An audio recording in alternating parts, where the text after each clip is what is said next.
शूलपाणिग्रन्थिकान्तकम् शूलहस्तम् कृपानिधिम् सर्वरोगहरम् देवम् दत्तात्रेयमहम् भजे।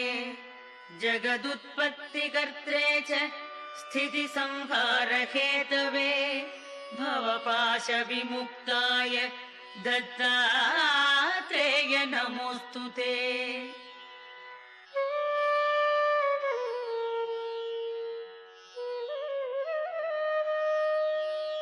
जराजन्म विनाशाय देहशुद्धिकराय च दिगम्बर दयामूर्ते दत्तात्रेय नमोऽस्तु ते। कर्पूरकान्तिदेहाय ब्रह्ममूर्तिधराय च वेदशास्त्रपरिज्ञाय दत्तात्रेय नमोऽस्तु ते।